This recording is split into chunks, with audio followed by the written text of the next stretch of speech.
Hold on.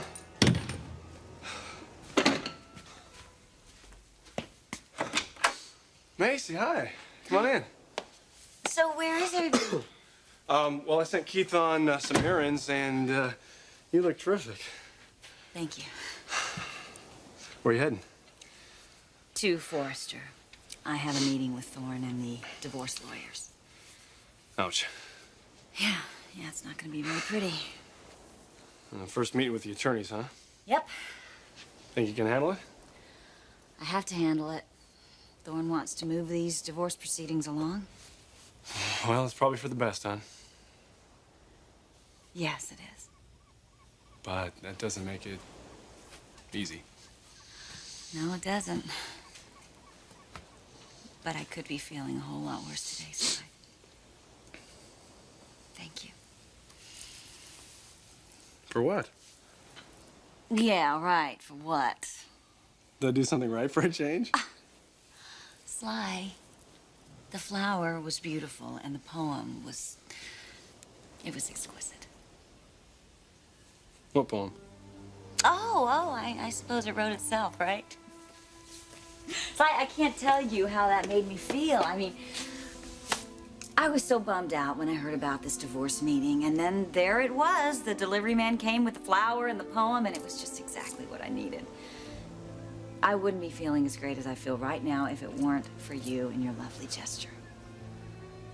You really are gems, Sly. I gotta go, but wish me luck, okay? Good luck. Let me know how it turns out, okay? I will. Well, thanks again.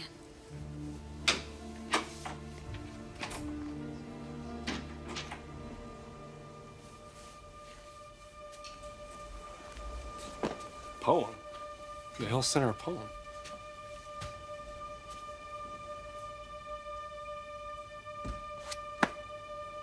Yeah, sure. Who else?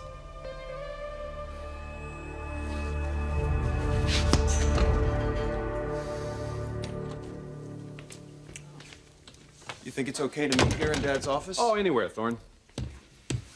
You know, we could use mine, but this is probably more private here. This'll be fine. Relax. Yeah, I know, Paul. This is just very weird for me. Wow, the first meeting's always a little strange. I just haven't sat down with Macy in so long. No, Thorne, wait. This isn't a social gathering. It's your attorney and hers, both professionals. And we'll handle everything. I just want to get this over with, and I know she does too. Good.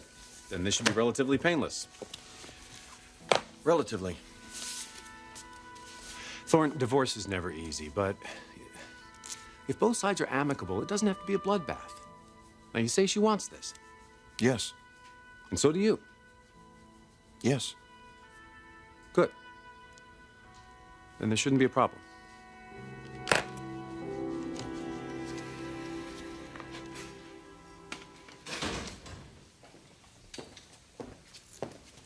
Morning, Mother. Have you spoken with your father? No? Reggie's going to need to see you the first thing at the office. Why is that? I'm going to let him tell you that. Sounds serious. It is. We called you last night and you were out. Well, Taylor and I were out doing something important. What? Dinner with Brooke. How did that go? It went pretty well, for the most part. For the most part? Well, it was Taylor's first time over there, so it was bound to be a little tough, and, I did something kind of stupid. But what the hell, it had to happen sometime. What did you do?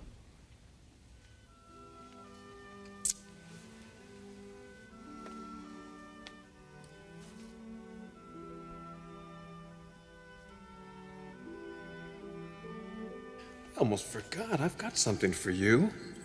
Yes. You're not interested? Of course you're interested. This is something that's been in my family a very, very long time. In fact, it belonged to my grandfather. Then it belonged to my father, your grandfather. And then it belonged to me. Yes. And now I'm going to give it to you. And someday you may give it to your firstborn. How's that? Oh, look at this. Well, you can't look at it right now, but someday you'll look at it.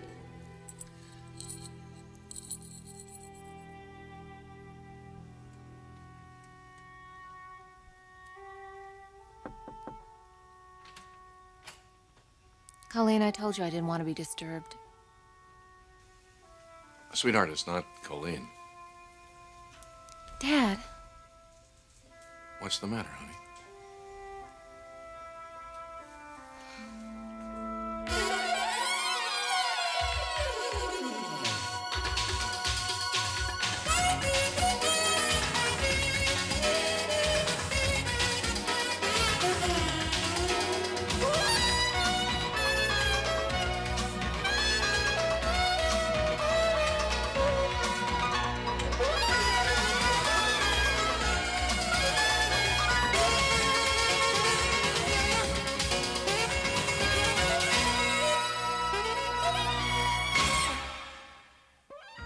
The Bold and the Beautiful.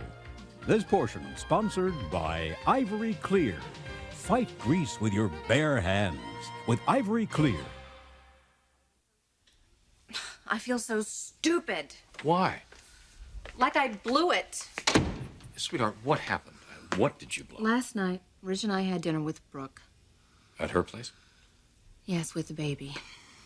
Well, obviously didn't go very well, did it? Oh, it went fine.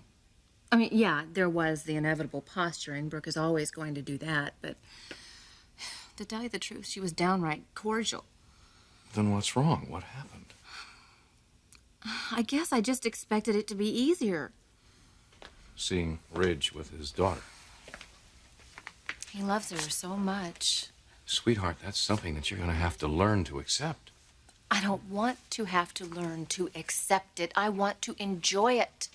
This is Ridge's daughter, and I'm her stepmom. Every time I start to feel like I'm becoming close with her, something pulls me back. It's this horrible, jealous feeling like I should be the mother of his firstborn, not Brooke. Doctor, what exactly would you say to a patient of your own who walked in here with that very same I problem? know. I have already been telling myself the same thing over and over, that this is a perfectly normal reaction for the situation and that I shouldn't get down on myself. I expected a lot. You've always been an overachiever, honey. But he shouldn't have done that to me. I shouldn't be subjected to surprises like that. What surprise? While we were having dinner, Ridge gave Bridget a present. It's an heirloom, something that's been in the family for generations. You weren't told about it? No, I had no idea. I've never seen it before. I didn't even know it existed until he gave it to Bridget. Well, why didn't Ridge tell you? I slipped his mind. I don't know. No, it didn't slip his mind. Not something like that. That's way too significant. That's exactly the way I feel. And yet there's a reason that he didn't tell me about it, whether or not he's consciously aware of it. What reason? He knew I would react negatively, and he didn't want to deal with it. But you know something? That's exactly what I'm doing. I really don't want to make a big deal of it. My timing was bad, I guess. Just didn't occur to me that it would bother her. More coffee? No, thank you. Other than that, everything went along all right? Yeah, pretty much so. Well, I can see you're not going to get into this football of yours, so... No, not really. What the hell Taylor's going to tell you anyway? I gave Bridget a present. That's it? A rattle. Well, why would Taylor be so upset about that? Well, in all fairness, it wasn't just a rattle. What was it? It was the one that Dad gave me when I was a baby.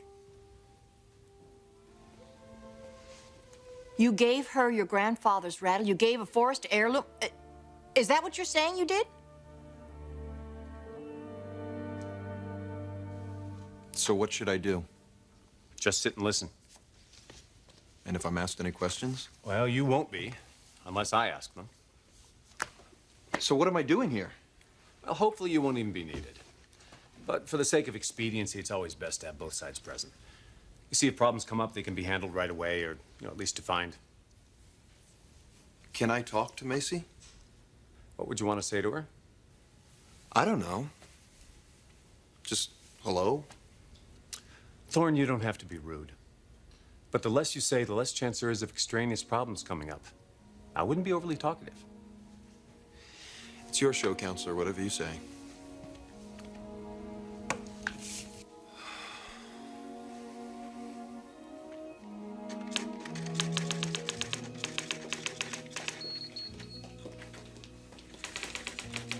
Excuse me. Hi, Macy. Hi, Trish. We have an appointment with Thorne. I'll tell him you're here. Thank you.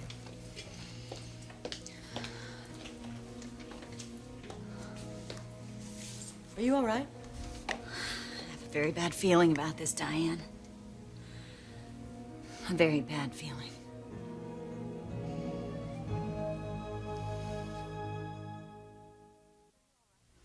Are you sure you're all right? Look, Diane, I want a settlement, but I don't want the sun and the moon and the stars. Don't worry about that. But I do. Why, Macy? Diane, I don't hate Thorne. The man wants to divorce you. I know that. You don't have to keep reminding me. Look, you're entitled to a decent settlement. Don't worry. I'm not going to hang him out to dry. Just trust me, please. I know what I'm doing. I'm just not sure that I know what I'm doing. Macy, Miss Moore, you can go in now.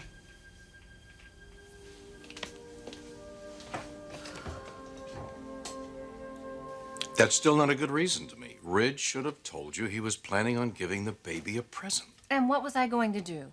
It's a family heirloom. I'm going to want him to give it to my child. Then probably he should have saved it for your child.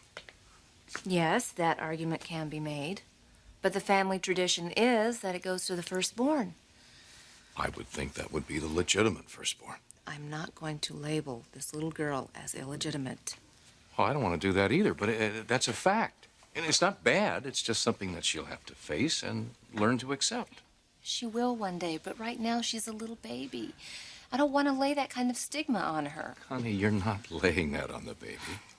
Dad, Bridget is as much my responsibility as Ridge's. That's the way I see her.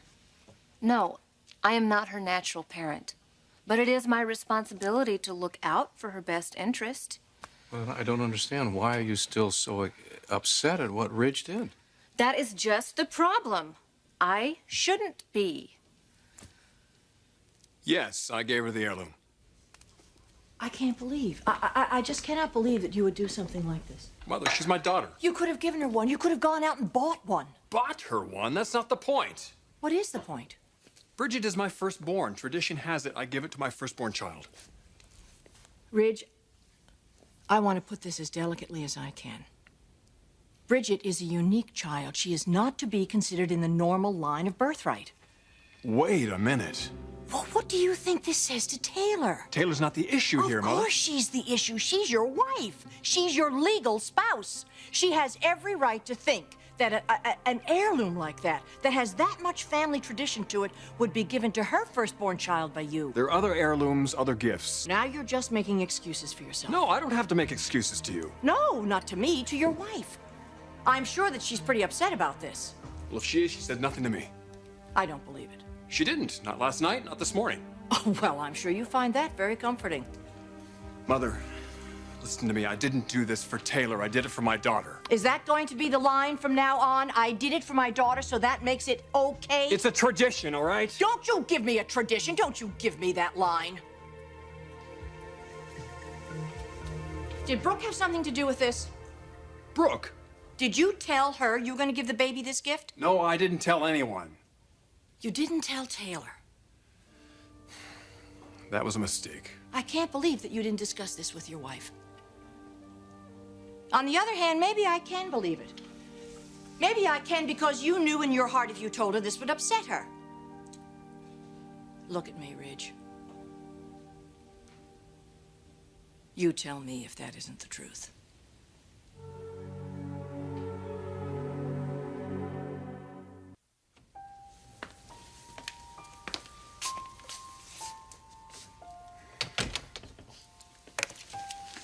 Hello, Diane.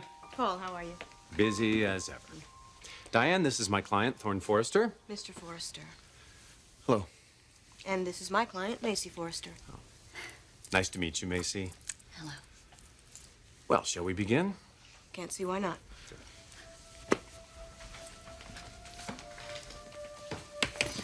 Since both your client and mine want this matter handled as expeditiously as possible, I suggest that we get right down to the issue of a settlement. Now, community property laws split everything 50-50. Let's talk about specific issues. All right, let me just get my notes. All right.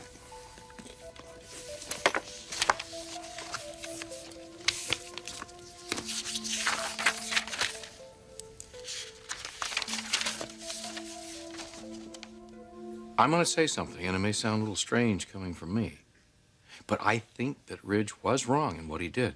Not because of the baby, but because of the baby's mother. Brooke? This doesn't have anything to do with her. It has everything to do with her. You forget that. You're dropping your guard, and that's dangerous. Dad, I am not insecure about my husband. I don't know how else I can say that. Well, I'm going to keep reminding you about Brooke because I'm not sure I really trust her either. You don't even know her. Well, you've told me so many different things about her. Maybe it is time that I got to know her better myself. Look, I see things a lot differently, objectively, because I'm an outsider looking in. And the more I hear from you, the more I see a plan, a woman's long-range plan to capture a man. And that's becoming as clear to me as the color of your eyes. Don't let her do it. I'm not about to. I know Brooke as well as I know anyone. She can't pull anything on me. Not a thing.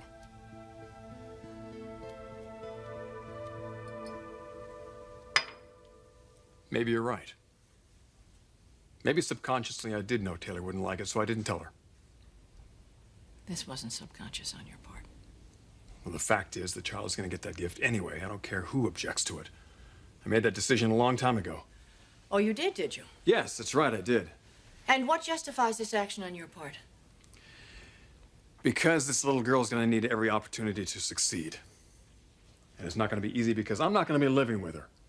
And none of us knows what it's like not to live with your father, but that is this kid's legacy.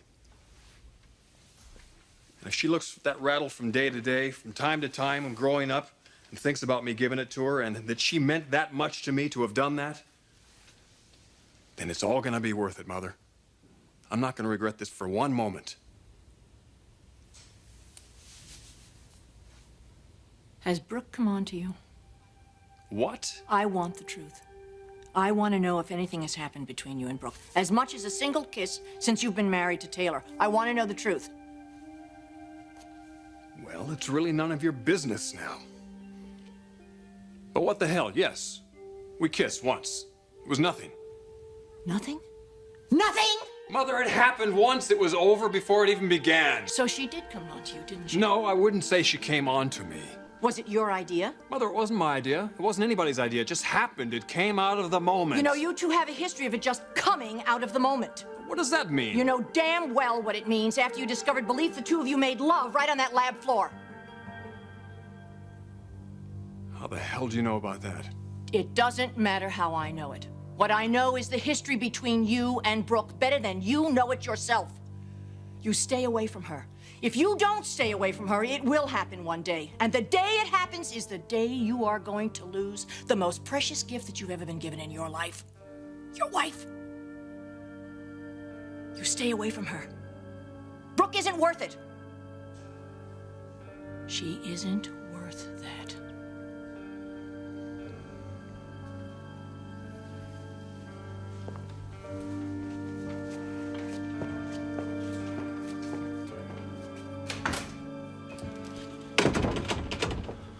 How did she know? I'm